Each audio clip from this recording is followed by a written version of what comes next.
Welcome, everyone, to the Humanities and the City panel, which is part of the Faculty Book Celebration, the Center for the Humanities annual celebration recognizing the achievement of our faculty.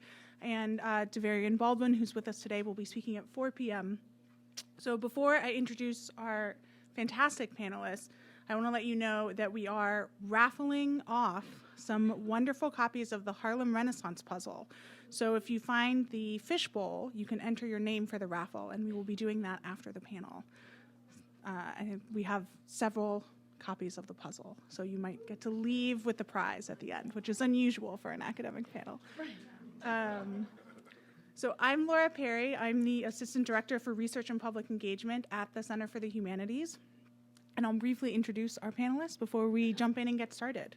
So I'll start from the opposite end and work towards myself. So that is Davarian Baldwin, the Paul E. Raether Distinguished Professor of American Studies at Trinity College. He's a leading urbanist, historian, and cultural critic. He currently serves as the Paul E. Raether Distinguished Professor of American Studies and founding director of the Smart Cities Research Lab at Trinity College.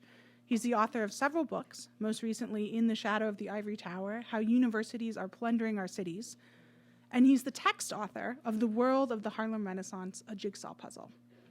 He sits on the Executive Committee of Scholars for Social Justice and the National Council of the American Association of University Professors, and was just named a 2022 Freedom Scholar. His commentaries have been featured in numerous outlets from NBC News, PBS, and the History Channel to USA Today, Washington Post, and Time. So next to him is Samuel Shearer, an assistant professor of African and African American Studies.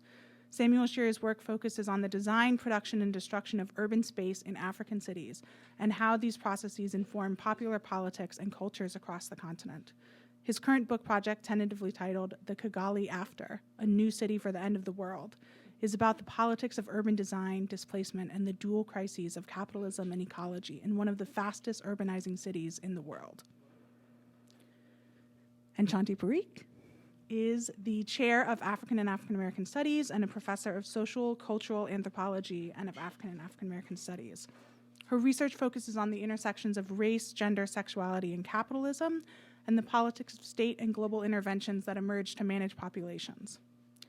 Her primary research has been the history and ethnography of sexuality, gender, and class in Uganda, East Africa, with particular interest in how they have been shaped by the HIV epidemic and aggressive efforts to track and control what has become the most studied modern epidemic.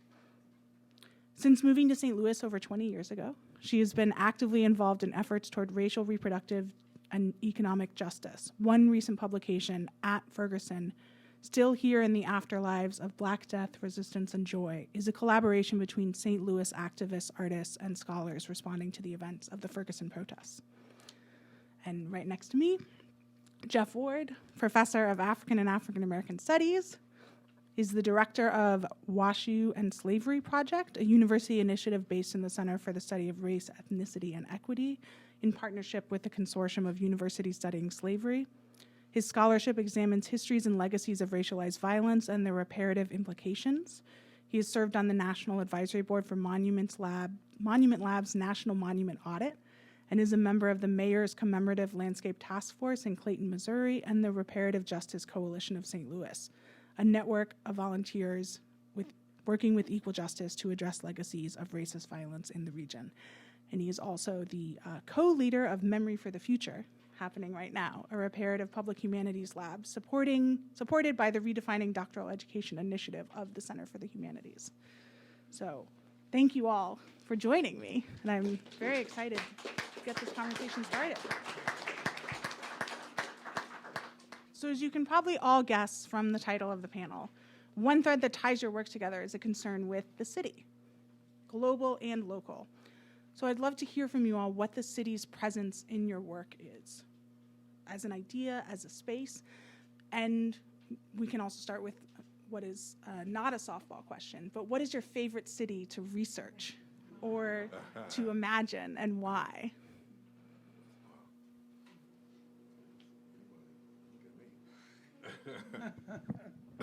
In a world of light. I'll start. Yeah, please. First, I want to say thank you for inviting me. Memory for the Future is literally going on like right now, still in my head because I raced over here from there. The city, and I'll talk more about maybe Memory for the Future when we get further into the conversation. But just briefly, I'm an historical sociologist, so I've been mostly interested in how history works as a social force, how it relates to the development of things like identity and institutions, culture and politics that transcend generations. And in that work, I've typically jumped around cities in terms of the kind of work I've done, not really diving deeply into any of them, but kind of using them for insights about different things I've been studying. I'm from the massive metropolis of Los Angeles as a city. That was my first introduction to cities, and it took me, then I learned it's not representative of cities. But I just want to maybe close by this point about, and with respect to the question of my favorite city to study, which is actually St. Louis. And but I came here. I came to St. Louis in part. I was excited to come here because it's an exciting place for me to think about history as a social force, not only in relation to the sort of contained history of the city of St. Louis or greater St. Louis, but in relation to the broader Mississippi Valley and in relation to the broader global context that St. Louis is deeply connected to. In terms of my own interests, paramount there is St. Louis's place as one of the northernmost points in the transatlantic slave trade in North America. And so I'm really interested in St. Louis as a site in this context as well as its local history. Is it on? Oh, it is. Yay. Okay. So thank you for organizing this and for inviting me. Exciting panel. It's an honor to be on the panel with Davarian. So in terms of my approach to cities, I do most of my research is in East Africa, but I also have done some in the United States. I'm particularly interested in the emergence of contemporary trading centers and urban centers in Africa and how that emerged with global racial capitalism, how it emerged with extractive processes during the colonial period, and how it went both ways. So the urban areas that I tend to study emerged during particular times, and whether it was the railroad and the European colonizers wanting to do a railroad so that they could extract minerals from the interior of Africa to out, but then also how it then opened up a commercial consumers to Europe. So my interest in them is how it bumps up against extractive economies, how it bumps up against global processes, and how contours of a particular urban center, urban space, or trading centers, as we call them in East Africa, are really both creative spaces that respond to global flows, but also are victim to global flows. My current project is looking at truck stops, and both as places that connect between centers, but also what happens internally, and particularly truck stop sex work as the kind of the main trading thing that keeps these cities together, meaning truckers stop there and they're so critical, and they stop there not only for petrol and somewhere to sleep, but also sex. And how the disposable body of the sex worker or the truck driver sort of traverses through these different urban sites, but is very important for them. The second part is how these very mobile bodies interact with local communities in making sense of urban spaces. I'll stop there, but a lot of it is interested in transportation corridors, racialized capital, as well as creative ways that people who are at the disposable extractive end make sense and resist ways of being incorporated into the global capitalist yuckiness. And I see this most clearly with sex workers who opt to go into the middle of Lake Victoria and sell sex in very remote kind of islands. So I will stop there. Oh, what am I doing? Oh, no, it's because I don't figure out how to use mine. Oh. I was going to the next slide. Hello? Oh. Okay. Yeah, in terms of the city, I think we can do this. All right, cool. Yeah. So, I mean, for me, the city is everything, and I'm constantly critiqued for this, actually. I understand that there is a world outside of urban spaces. I conceptually understand that, but to me, the city is everything in terms of where I've always lived and what I've always focused on in my research as well. And I love that the concept of the city itself, as a concept, as an idea, is so complicated and it's so complicated and has so many different perspectives to it. So in my work, I study everything from infrastructure to the climate crisis to people's relationships with human and non-humans, and my work is very much about the future, and I find a humanities approach to the future to be perhaps more, I don't know, easier for us to account for what might happen and what urban life might look like in a world that no longer sustains human life. And so I work in, most of my research is in Kigali, Rwanda, and I also use urban theory and the city as a way to perhaps challenge some of the ideas that we have about cities from a place that isn't on the map of urban studies. That so yeah, I'll just stop there. That's. Oh, we forgot our favorite city. I love St. Louis. I think my favorite city. I'm an anthropologist, so no matter where I go, I'm like, oh, this is the best thing to study. So I just think anywhere I land is just fascinating. All right. Keeping my options open. Anywhere you are, that's the Right, that's right, exactly. Got it. First of all, I just want to thank the Institute and Laura for hosting this and for everyone for being here. We appreciate you. It's wonderful to be here. When I think about cities, I grew up in a small town of 35,000 people, Beloit, Wisconsin. I didn't grow up in a city. So when I think about cities, I think about longing and about cities as a space of provocation. What I mean by that is these sites of convergence between things that are always existing, but when they coexist in the compressed form of the city, it provokes different kinds of interactions amongst people, bringing the humanities piece. And so things that we all live with, cultural production, transportation networks, capital flows, all these things always exist. But in urban spaces, in the condensed nature of urban spaces, there's a provocation of a different relationship, a pressing of thinking differently about the density, about the urgency of those relationships. And so, you know, throughout my history of growing up, and say, again, in a small town, the city represented to me possibility. So that I went to Milwaukee from Beloit, thinking I was in the city, got there, found out it was just a bigger, small town, was very upset, then ended up going to New York and thinking I'm here, but then realizing that no, I wasn't home because my understanding of the city was Midwestern. And then doing all my work like the most backwards way, going to New York and working on Chicago.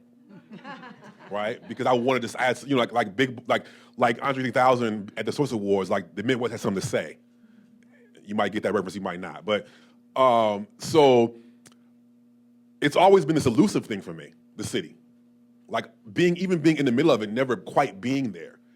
And I think that's what's made me a consistent student of the city, that I never took it for granted, whether it be regional or being on the outskirts or various engagement with the city. And so, but the thing that's kept me going with the city and loving what the city is this relationship between kind of cultural production, the human scale, and then architecture and design and capitalism at the broader scale. But that relationship, how people make us rethink structure That's been my constant obsession. That the conditions under which we live are not given or not inevitable. The city is a realm of speculative, of the impossible. I think you could have those things anywhere. Like I always get hit too. Like, what about the rural? What about the exurban? But for me, it's the condensed nature, the density, the urgency that gets revealed in city spaces that continually brings me back. And so while this city is not necessarily my favorite city, but it always not St. Louis. I'm talking about St. Louis, but what it brings me back to over and over again because of the way in which it makes me. I love New York, but at the same time, I hate that people think New York is the center of the world. Right. So Chicago is always my counterposition to that being the biggest city from where I grew up. I grew up an hour outside of Chicago. So, it's not my favorite city, but it's always the counterposition to New York centricity, if you will. And even though New York is my favorite city, so there it is, right? There it is. So yeah, I'll say that. Yeah, good. Well, this has already started to come up in some of your answers about the speculative and the impossible and thinking after the end of the world. And maybe Davarian, we can start with you. I'd love to hear how the humanities intersect with the city in your work and what the humanities illuminate or complicate about the city. That's a great question, and I won't talk too long. But when, over 20 years ago now, when I first started engaging in urban studies, particularly through urban history at that time, and I went to the first urban history, like the U.S. Urban History Conference, it was about 25 years ago. And I was coming from graduate program in American Studies at NYU, and we didn't know we were urbanists, but we were just by presence of being in New York. Right. It was like built into it was in our blood in a way, but without being forthright or explicit. So I go there, but I'm coming from a Birmingham School Cultural Studies framework. That's what we were trained in. And so it was all about cultural production and literature and, again, speculation and art, design. And when I got there, what they meant by urban studies and urban history was like bridges and tunnels and roads. And I was like, what the fuck? What is this, right? Like, I don't know what this is. And they're like, oh, you're doing some really innovative critical race theory. I'm like, am I though? I'm talking about people. Right. And so at that point, it was very clear to me, like, okay, this is novel in urban studies, like people. And so, like, the populating of urban space. Like, I've always been enamored. I love Lefebvre and Certeau and, the social production of space. I love all that stuff. But the importance of peopling space, that people make space, that people design and imagine and build and grow and contest and dream and love and die. And that's how space is made. That is what's constantly coming back to the importance of the humanities. That in that conversation with, especially right now when humanities are under siege, both from the right, from the political right, from the federal government, from the university itself, from the STEM world, the importance of humanities principles like social empathy and civic engagement and aesthetics and ethics and literary and cultural analysis, that all these things bring the human scale to the built environment, to infrastructure, to transportation networks. And that's what, I didn't go in thinking that was what I was gonna bring to the table. I just wanted to do cities. But in the way in which the work that I did was read, I realized that that's important. Even in my book, it was important for me to conduct over 150 interviews. Because I realized that the way in which, even those that do university community engagement, they do it from a policy standpoint or a boosterism standpoint, most of them, and that it was clear to me that the clearest way, the best way to understand how a university works is those who travel on the margins of it. And so it was through those 150 interviews I was able to get, for me, a clearer sense of the university. Now, of course, traditional urbanists were like, that's not, it's not generalizable. You know the phrases. It's not generalizable, it's anecdotal. It's a small sample, right? But for me, it was like, this is the most important, like, I know all that. I know the demographic work. I know the built environment. I know the architecture. I know the design. But to balance out this work, you have to bring in the human scale and the questions and dreams that people bring to these spaces, So that's what I think. Well, that's a tough answer to follow. Does anyone want to take a shot at it? And how the humanities intersect with the city in your work? Yeah, I mean, Yeah. There you go. I mean, all of that. I agree with that. Most of my work is based off of ethnography. One of the ways, I mean, there's a way that the urban humanities can just be presented as an academic adventure into multiple fields, and let's do as much. But I think there's much more to it, and I think just sort of picking up on the limits of mainstream urban theory is that the humanities offers, at least for me in my work, the humanities offers a way to sort of transcend the limits of concepts that are applied to cities and the sort of the scalable, the mainstreamable, the et cetera, city is reduced to its built environment. Personally, in my work, I get a lot of traction. Some of the most exciting urban theory is coming from African futurism or science fiction written by African authors who are trying to imagine a world that is unthinkable within the concepts that we've inherited from mainstream urban theory. So, Yeah.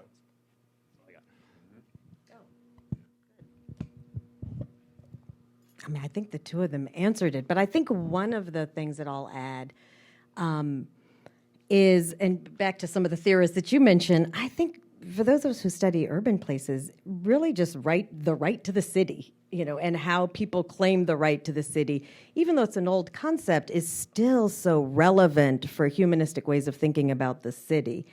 Something that I'm particularly interested in is the publicness of cities. So whether it's public protest or public use of space, and then how the public can be such a relationship type of place, but then people go into their own enclaves.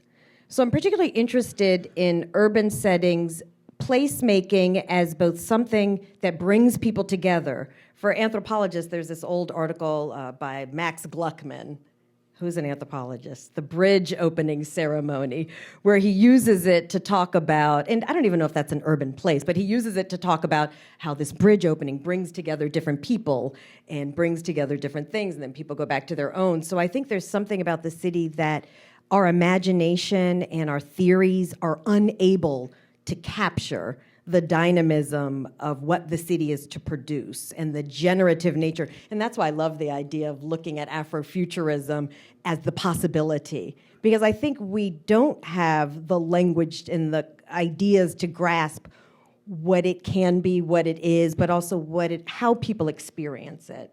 So placemaking for people in my current work, I'm particularly interested in the city as the backdrop for strategies of risk management and reputation management. So how the city provides an opportunity of cultures of concealment and opportunities of being able to dibble and dabble in something that your moral world might tell you is not what you should be doing, and how the city offers that, where you can be both anonymous, but you can also be very present and in a very small community. And I always see the city as like a set of small villages that are connected together, that have all sorts of possibilities. Oh, I keep passing my mic. I'll take it. I'm determined not to pick this mic up again. I'm going to sit closer to it. Senate hearing. I just want to add to. I just wanted to add to what's been said to talk about. I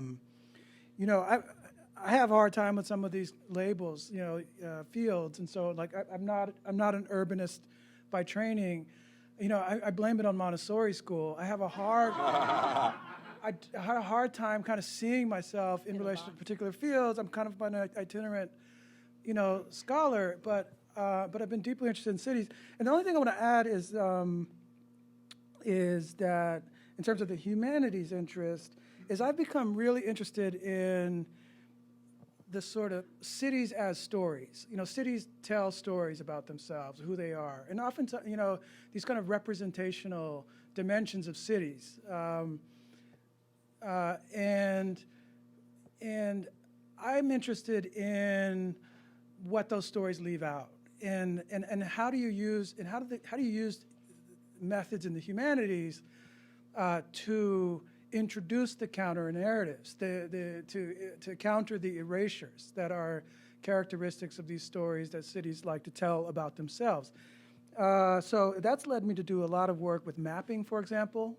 Maps are amazing because people, particularly in the 21st century, everyone's got a map right now probably in their pocket or their bag. Or their phone. Yeah, that's what I mean, on their phone. They have a digital map, a highly interactive digital map. But people feel like they know places through maps. And when you add to a map layers of information that they don't know about the place they think they know, it's a really interesting to me, sociologically, kind of way to break through what I was calling this narrative about the city. So I love mapping. I also like to, I've been increasingly interested in museum spaces and in archives, and also bringing archival material into museum spaces to put art and other material in context with the primary documents about a place, and so that's really where I think, in terms of my work, the humanities comes in, is in the digital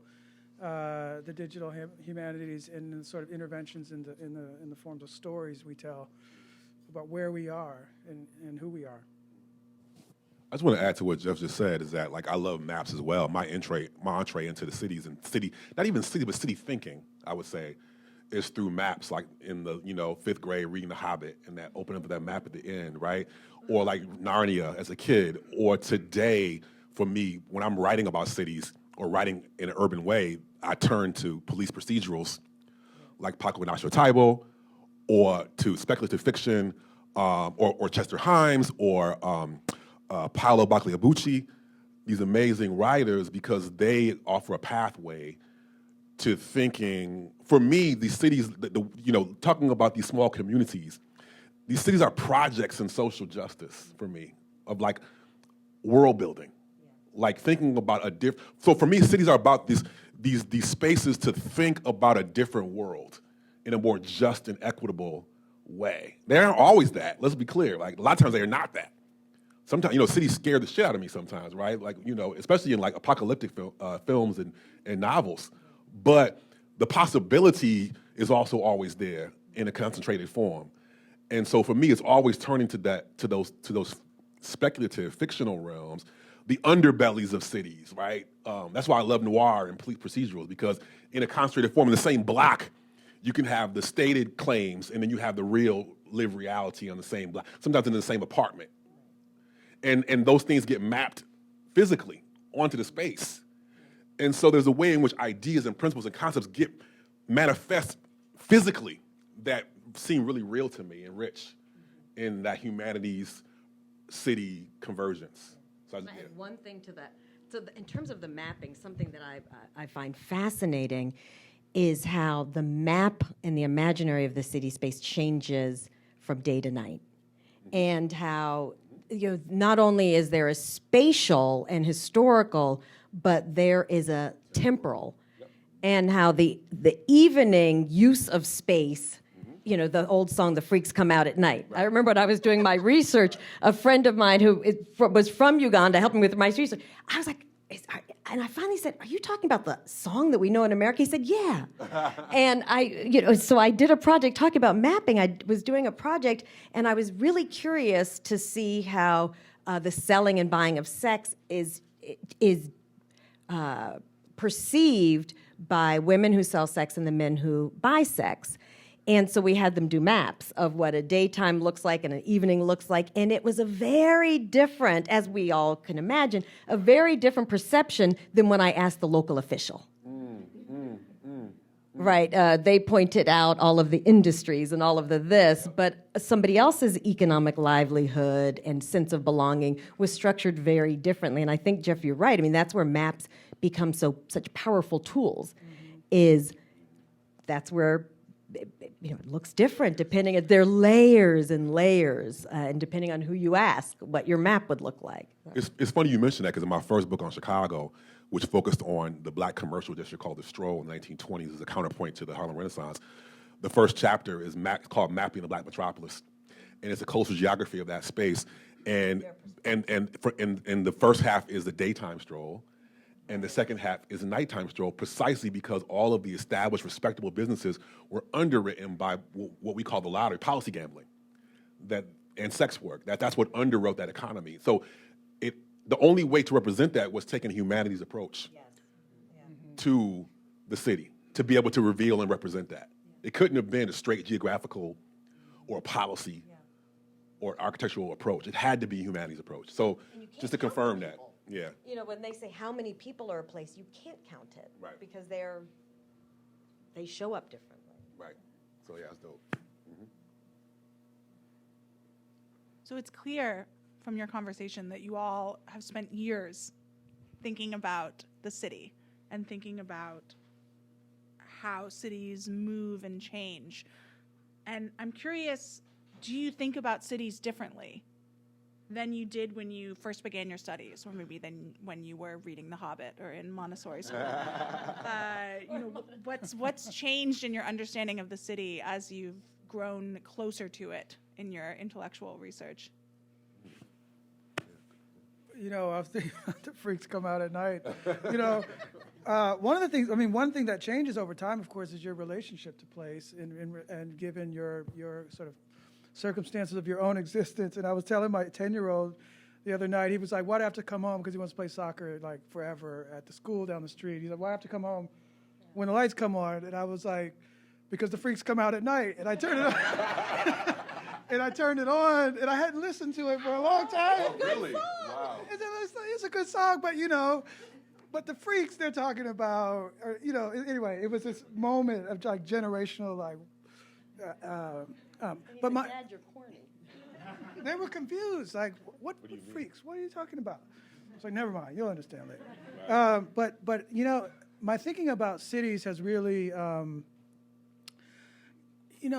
guess I just, as I've gotten deeper into the kinds of questions I've been interested in and the work I've been able to do, I've been fortunate to be able to do. It's a great privilege to be able to think about things all the time and write about and reflect on them. So I think the thing that's really changed is I've become more and more interested in the spaces in between cities, the kind of interstitial, like most of the people here, if we did a survey of the room, are not, I don't know, people are from all over the place. And we have these identities that are fragmented. They're sort of partly rooted in where we are, they're rooted in where we've been, they're rooted in where we want to go next, all those sorts of things. And I've been interested in that in my work. I do work on legacies of racial violence. One of the things that brought me to what I was talking about earlier, made me interested in this region, is you have so many internally displaced African Americans who've resettled tenuously in places, fleeing the Deep South, settling tenuously in places like Memphis and St. Louis and Kansas City and Chicago. And you have this diaspora that's dispersed. In addition to which you have refugee populations from other parts of the world.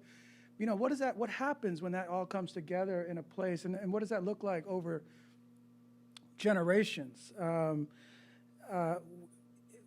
One of the things I really like about, I think Shanti, you or Davarian, you were just touching on how the humanities let you facilitate accessing complicated questions in ways that other fields just aren't really equipped for. I come out of the discipline of sociology, where there's this kind of dominant, interest in precise measurement of things like population movement. But how do you measure the flow of ideas or trauma? Yeah. How do you capture, how much of the historical trauma in St. Louis is actually from Natchez, Mississippi? And you can't really measure that precisely, but you can make it accessible as a phenomena through the techniques of the humanities. I want to say one other thing about that, because I'm excited. We're starting a new project on the virality of racial terror, where we just got some funding to look at how stories of racial terror spread through newspaper networks. And this is a collaborative project with David Cunningham here and a couple of scholars at other universities. But you know, this is also part of the infrastructure that connects our cities, the infrastructure of newspapers. And I first started thinking about this, you know, for a long time I've been really frustrated by, you know, we've done a lot of work on the legacy of lynching, and that work typically measures what happens in the same county where the lynching occurred over subsequent periods of time. But what about the neighboring counties? Yep. You know, yeah, we know things like postcards are circulating. We know that mobs often came from surrounding places. Right. It went back to them. So what does that relationship look like? And so one reason we're doing this Virality of Racial Terror project is to begin to be able to capture both in a quantitative way, like where do the stories go? Where are they repeated verbatim? Where do people interject? Like, how does the black press intervene? Yep. Does it intervene? And is that meaningful in terms of the narratives that are circulating?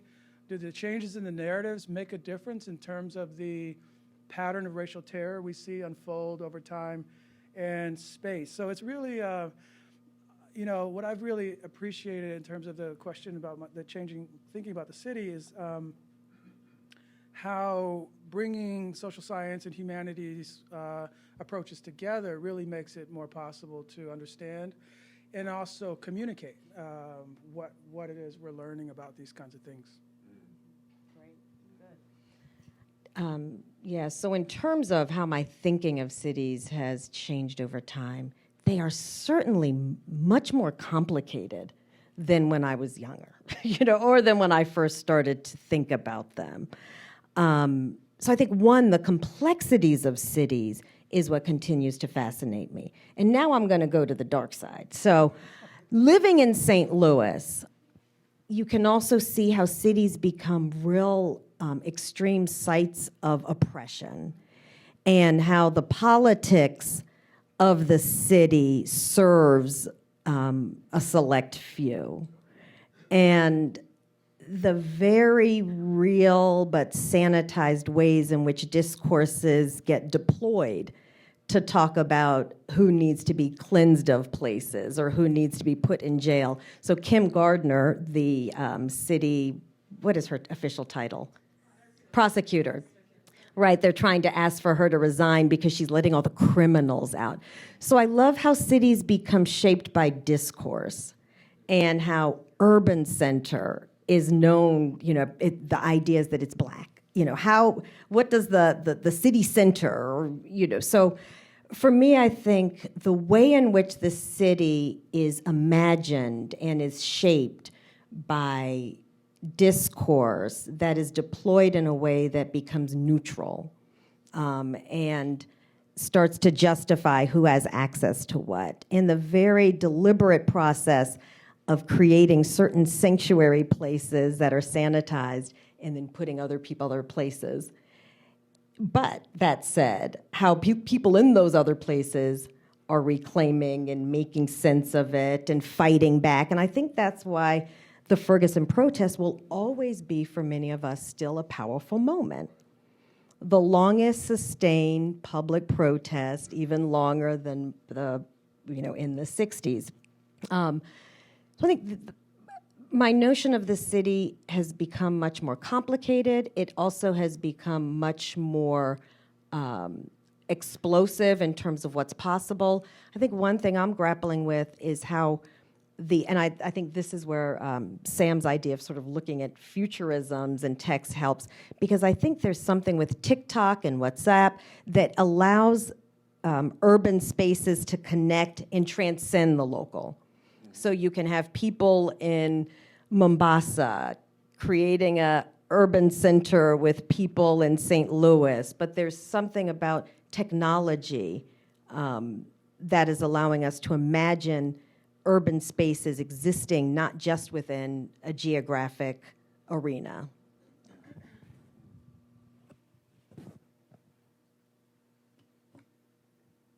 Yeah, I mean, those are all great. I don't have much to add to that. I think in terms of personally my trajectory, I think I've gone full circle. My engagement with popular life started as a teenage skater punk in the streets, and I spent most of my time skateboarding and running from the police, and that was a great way to map the city. But now I get paid to hang out in the streets of cities and hang out and speak with people who from the police. Yeah, also running from the police. Yeah, street traders. And I think what I've learned so much in my research and just in the project that I'm writing right now is. There are a lot of people subjects who have been sort of reduced to agentless pawns in games of capital and exploitation and demolition, who turn out to have a lot of agency and a lot of control and a lot of ideas about how things don't necessarily need to turn out. And that's what I love so much about your book is that actually the ending I was like, there's no way this is going to work out, and then the ending is like there is a future. So yeah. No, I appreciate that. No, it's funny. Growing up in a non-city, I had very limited ideas about what a city was. That I think wasn't just mine. Like, so a city was like New York, L.A., Chicago, Paris, Berlin, what have you. But then getting older, and this is not academic at all, but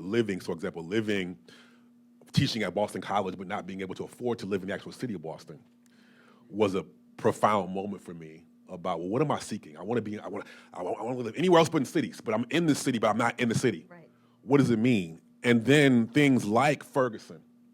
Let me just be clear, this is a panel of African Americanists, and my work is grounded in understanding the social, cultural, and intellectual life of cities through the African diasporic experience. What does it mean to see cities through that experience? That's my center. And so that experience of understanding okay, so the earliest urbanists in US academia, Philadelphia Negro, Du Bois, right? Ida B. Wells, urban violence. We are at the center of this whole thing. You can't understand the cities without our experiences. That's clear. And so grounding myself in that experience, it was okay, and living the experience, that I began to realize that my interest was not so much in cities, in capital C, but in urban conditions and relationships, especially as I watched Black people being displaced from central cities and being placed in places like the county, right? And following and seeing how real estate and commercial flows were saying, oh, you finally, after years of being marginalized from some suburban ideals, now you can have it because white folks wanted the city back. Right. And so for me, that wasn't about the city. It was about urban relationships and how they were moving in certain ways to follow Black people. And then other urban conditions were following white people, usually the money and the lack thereof. And so for me, it opened up my mind to think about, this is about relationships. It's not about some fixed idea about what the city is. And so you talked about sociology, but beyond sociology, but demographers or what have you, what is the metric that can measure what constitutes when we get to a city? And we have those debates, et cetera, but that was less interesting to me than about how are urban conditions and relationships pervading areas that we would not normally see and following people. So that's how my ideas and my thoughts about the city has changed over time. I just add, I meant to say about the newspapers, and it's related to this point. I first started thinking about that possibility, that method, when I recently got into St. Louis and I was reading historical newspapers for another project, and I encountered this, mid-1800s St. Louis newspaper article that was just printing verbatim without context the governor of South Carolina's speech reassuring the population that a conspiracy, a slave insurrection had been put down. Mm-hmm. And there was no context.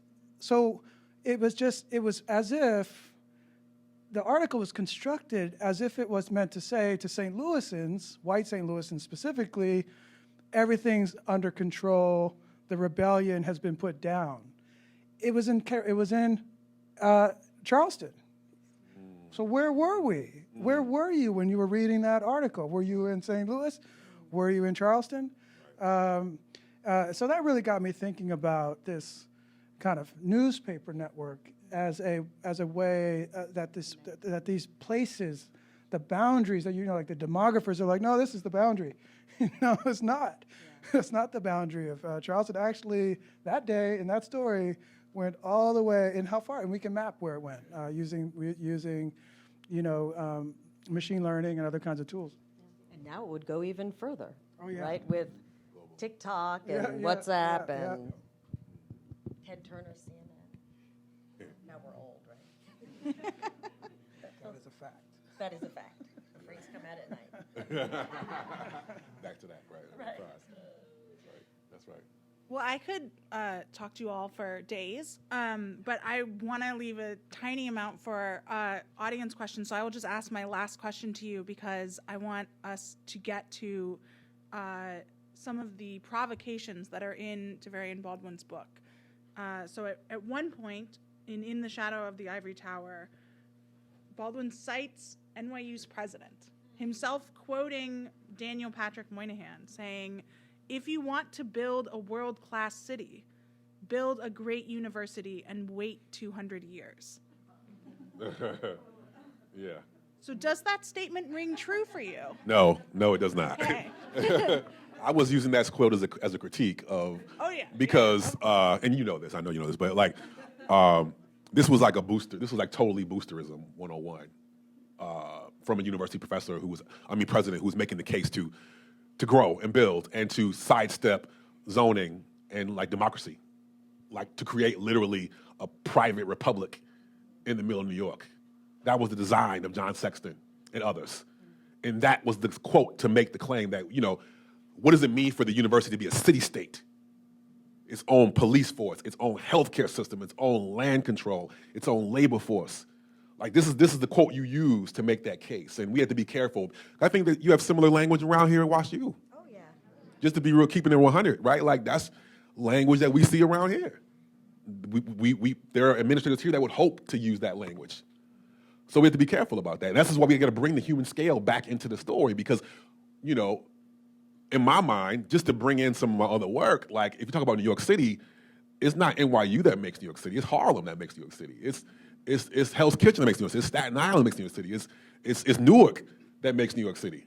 It's the people that make New York City. It's the culture. And so the university actually is a beneficiary of all that.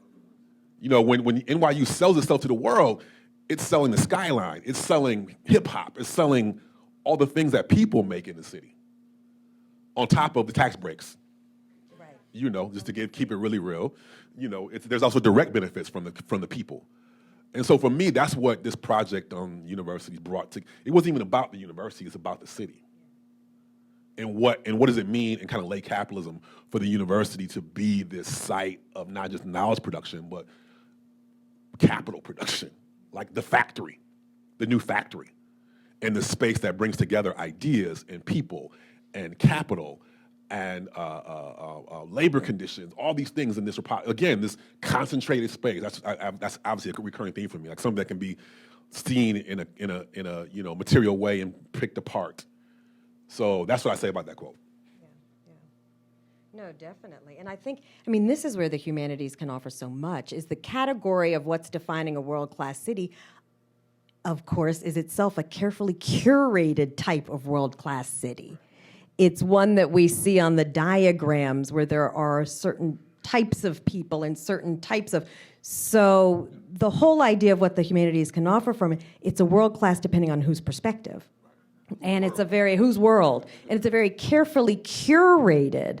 And we see this in a lot of I'm thinking of now Baltimore, I'm thinking of all of, top universities that are in urban centers where the fortress that they build around, they can point to it and then say, look at our world-class city without acknowledging the destruction and the byproduct and the poverty that is created. And of course, the idea that poverty isn't a mistake of capitalism, it's how capitalism and how universities almost thrive. So in order to do research in a place like this, our world-class medical school, it's very convenient that there is a population who's ripe for clinical trials, for studies, for whatever, that need health care. And that we then say we're doing charity work, but in fact, it's the pollution and it's the not paying as well and all of that that's leading to it. So, we're 30 years away from this, and I think as WashU buys up different places, they're imagining the world-class place. And I think our challenge is, well, what's happening to the rest of the people who share the space and who use the space and who it was their space? So the byproduct of what's going on, the cortexes, all of that, and how they're able to do it in a very quote-unquote rational logic way. And Enlightened. It's an enlightened way, right. Here's the evidence that it is definitely becoming a better place.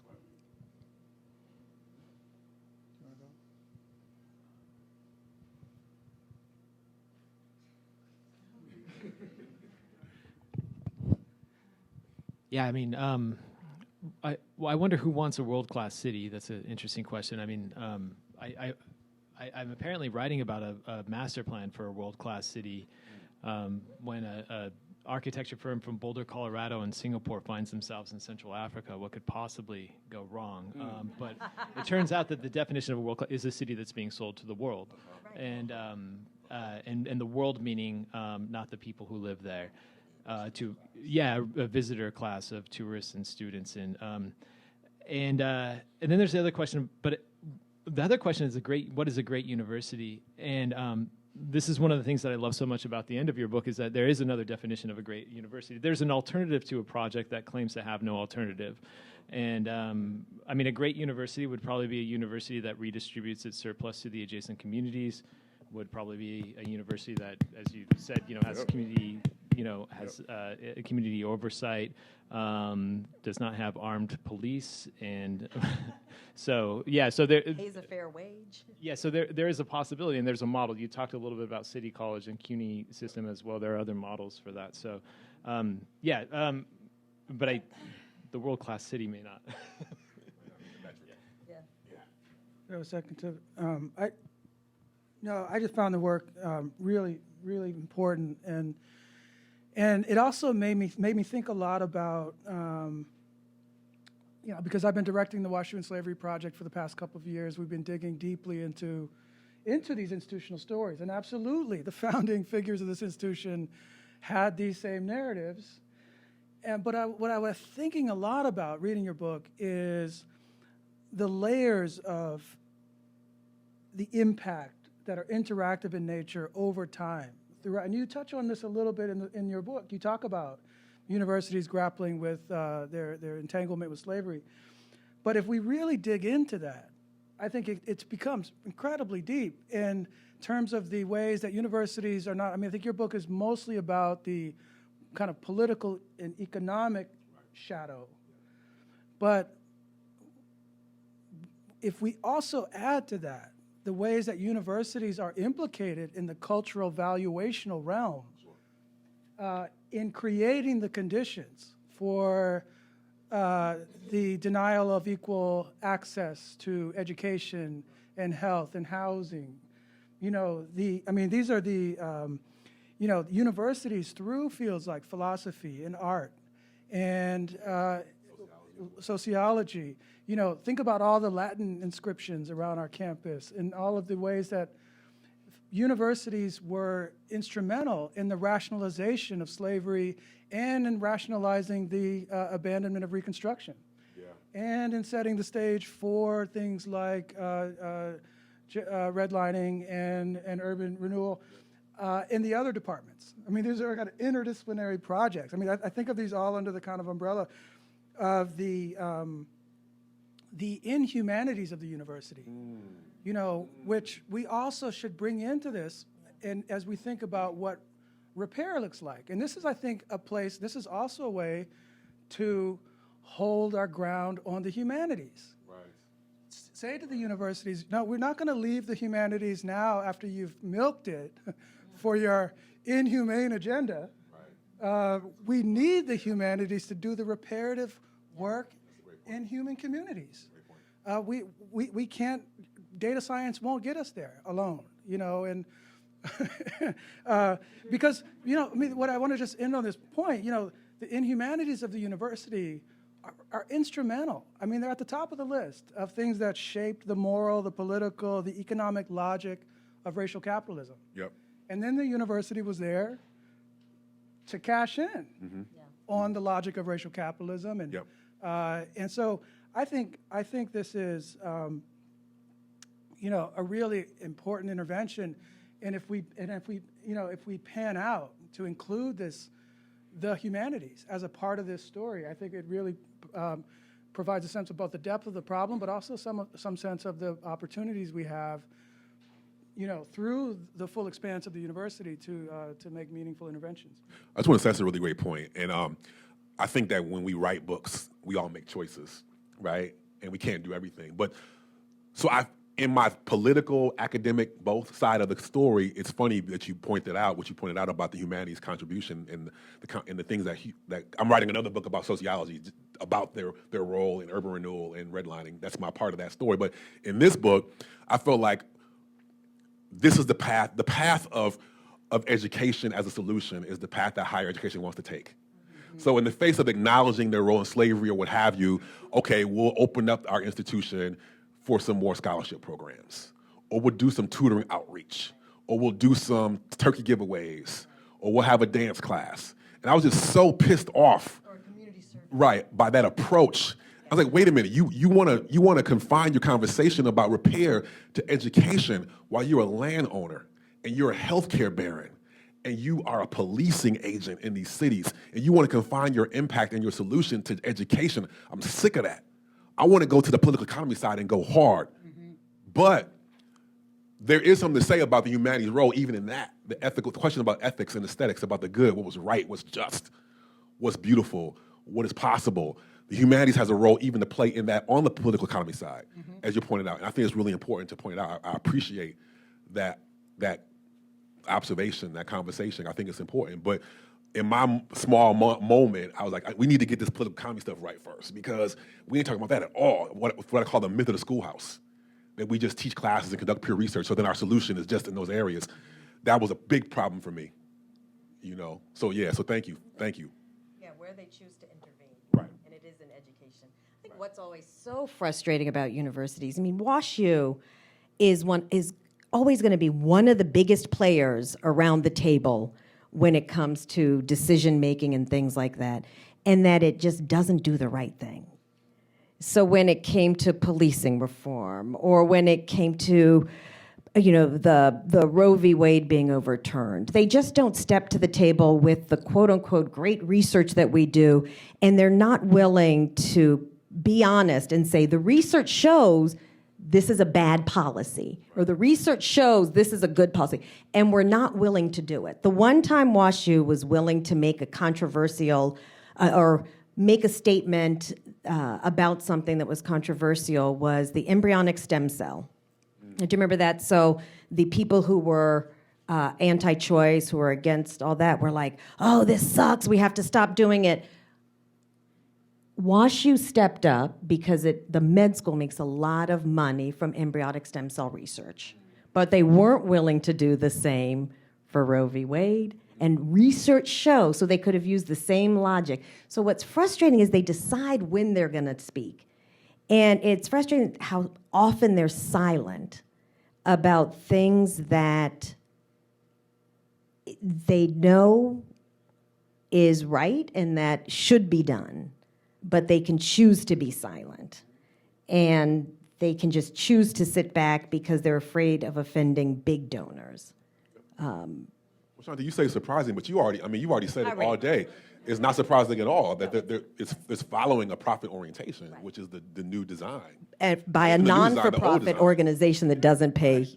That's right. Taxes on property, taxes on endowments. And of course, the biggest contradiction is that a lot of the funding for places like WashU and all the other big institutions it's government money. Right.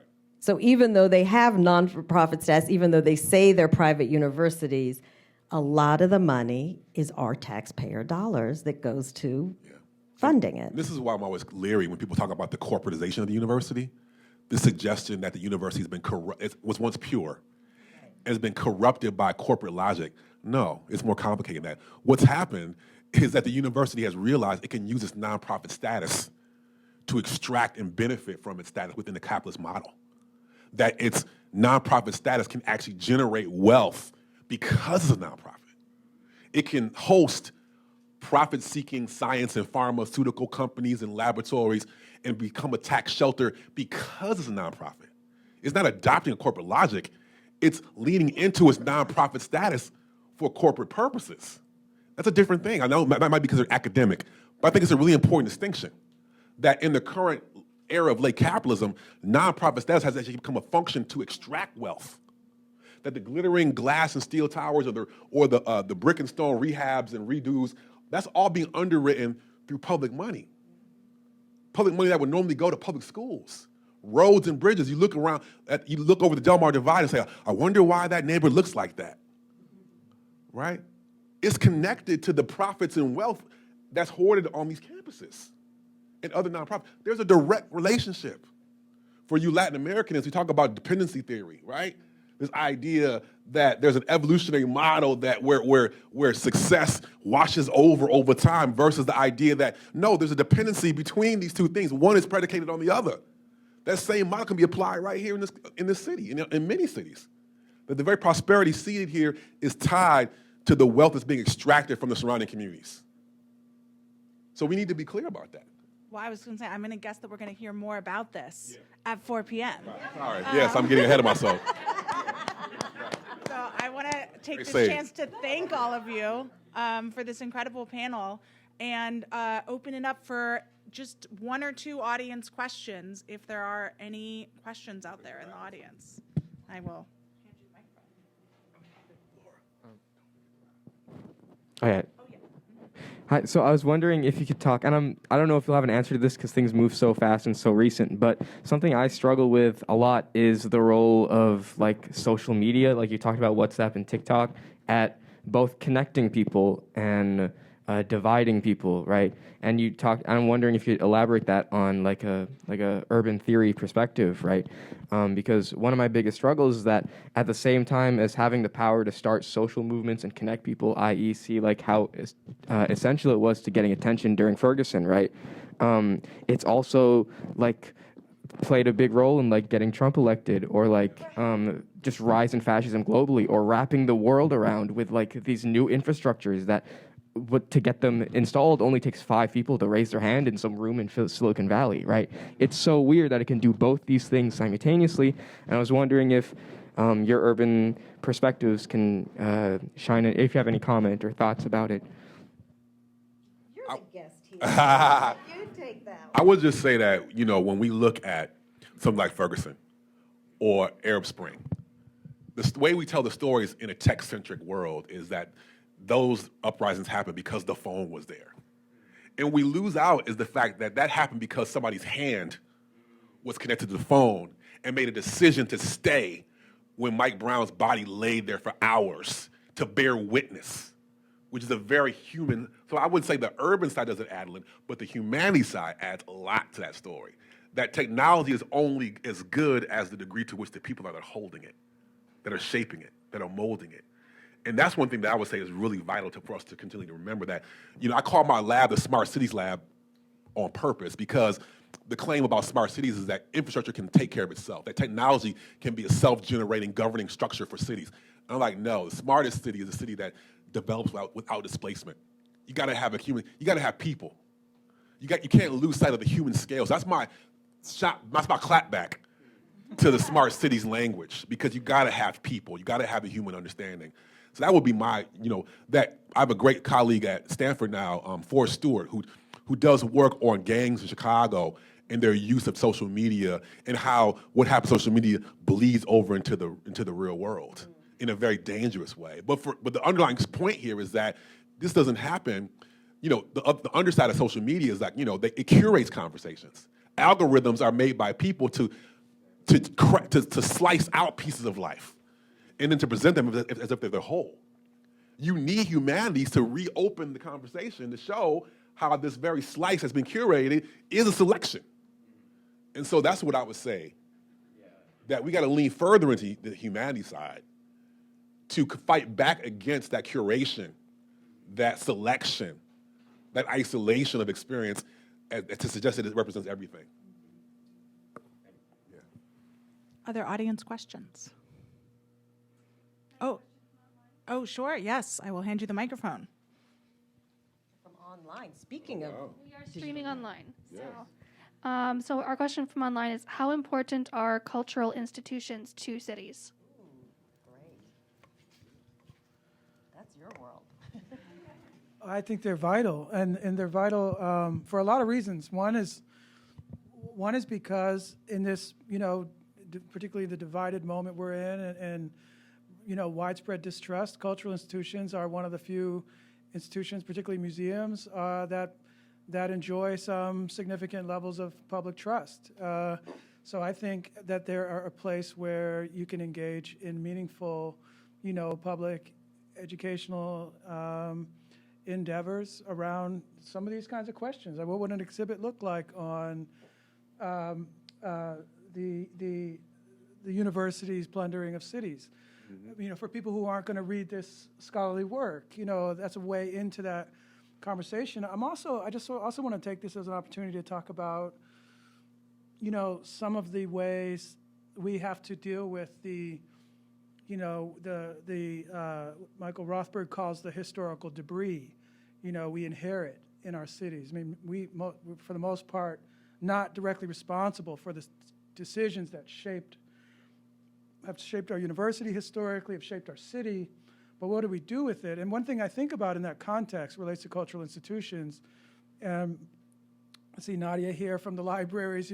We talk about this. How do we, one of the things we've inherited, I'm in Black Studies. I'm interested in the Black Archive. Mm-hmm. The Black Archive in our city is scattered across cultural institutions. Historically Black cultural institutions, Black-owned institutions like the Griot and Vachon museums have collections, but they're relatively small, comparatively small, and less accessible than the collections that are at our own university library that have to do with understanding the Black experience. And parts of the collection are also at the State Historical Society and at the Missouri History Museum, and the list goes on and on. What do we do about that? We're not going to take everything from one place and put it somewhere else. So how do we potentially reconstruct the Black Archive in a place like St. Louis, which, if it was accessible in its entirety, would really be a tremendous resource for research, for teaching, for other kinds of engagement. I think that one way we do that is through creative kinds of projects that, for example, might create a capacity to search across archives, to find all of the little bits and pieces of the Negro Leagues collection that exist in St. Louis, and some partnership models where, a university like ours, in terms of the redistributive agenda we've talked a little bit about, subscribes to other institutions like the Griot or Vachon, so that our students, so that there's a revenue stream that helps a small museum like that maintain its collection, but through a subscription model also facilitates and encourages our students accessing, parts of the archive that are scattered across these various cultural institutions. So I think they're vital, but I also think they're an important space for us to think about, reparative kinds of interventions. I would just say real quickly, we need to invest, and I think cultural institutes are vital, but also we need to cultivate and invest in cultural and community memory, the ways in which things get lost when they get refracted through cultural institutions. So for example, in the puzzle that we have here, it's not cultural institutions that carry the stories of Gladys Bentley, cross-dressing queer Black woman performer in Harlem, or the stories of Casper Holstein and Madame Stephanie St. Clair, policy gamblers that underwrote Marcus Garvey's UNIA and the writing contest through illegal policy gambling, right? So those stories got carried through community memory and were transferred from generation to generation. And we need to have new funding centers and streams that fund and underwrite those indigenous and local and informal modes of carrying forward culture that partner with the official cultural institutions as well. And so if it wasn't for those stories and those memories and those rumors, not always verifiable fact, but those rumors, the fact that for years the hood knew about Tulsa. Tulsa knew about Tulsa, but it took 2 science fiction shows on HBO for white folks to say, oh my God, is that real? Right? But we carried that with our communities for decades. And so that's really important to underwrite and support those other informal modes of culture carrying that are not just fact-based, but are conjecture, dream, rumor, speculation, hope, desire. Those also carry forward the memory in ways that we got to figure out how to fund and support. Yeah. And then, of course, when Tulsa came out, some people called it a race riot as opposed to a massacre. Right. You know? The thing about cultural institutions, and I agree with what's been said, and I love cultural institutions as an anthropologist, but it's about accessibility. And not everybody feels equally welcome. So I think St. Louis has some of the best and free cultural institutions, whether it's the art museum, the history museum, the zoo, the science center. I don't even know if the science center costs. I forgot, but it doesn't. It's free. Okay. My kids are older, so I can't remember if I paid or not. But they're great. But they are still about the politics of inclusion and exclusion. No matter, and we all know people who work there, no matter how much they try to do outreach or whatever, it's still a space of privilege to be able to go. It's still a space of exclusion. They don't necessarily open their doors in the evening time so that people can get off the streets. They don't necessarily. So it is about cultural preservation, but it also is about a politics of who feels like they're welcome in those spaces. Just real quickly, I've been writing about the Harlem Renaissance, or the Black Renaissance for 25 years. But talk about, it's not just about, here's a freestanding institution with its own rules and values and traditions, and we're opening it up to you, poor black and brown people, right? They have to be able to see themselves in it. Right.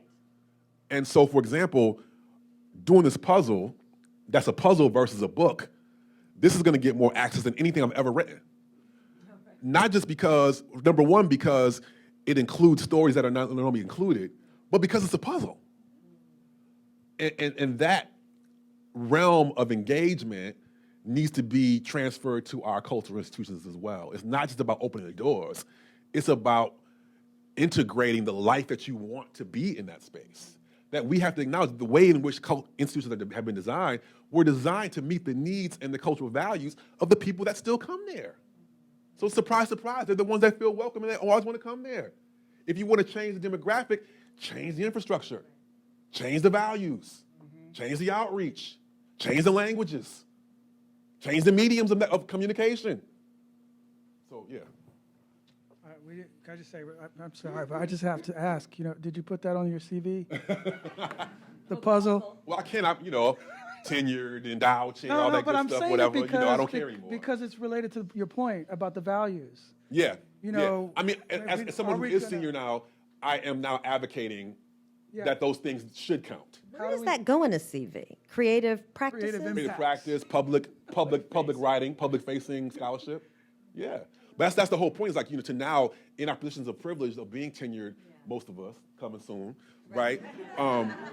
Is that we then have to reach back and advocate for a restructuring of value. Right. Exactly what we need to do. And it's sad that it only comes after one it's unfortunate. Has been through the rat race and been through the whatever, proven themselves, and then by that time you're old and haggard and worn out.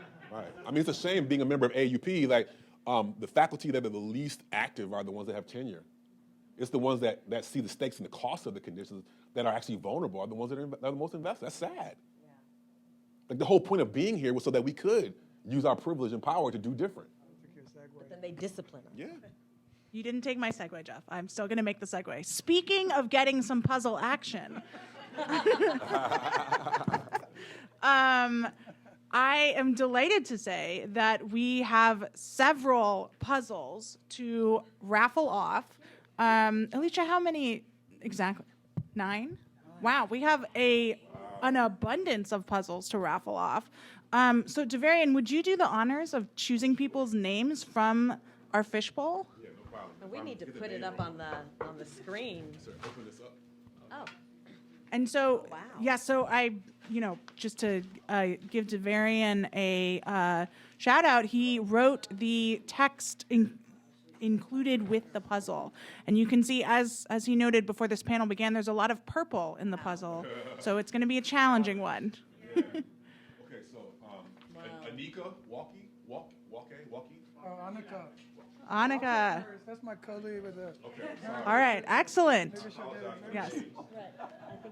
I apologize. She just left. Yeah. Kia Caldwell. Oh, all right.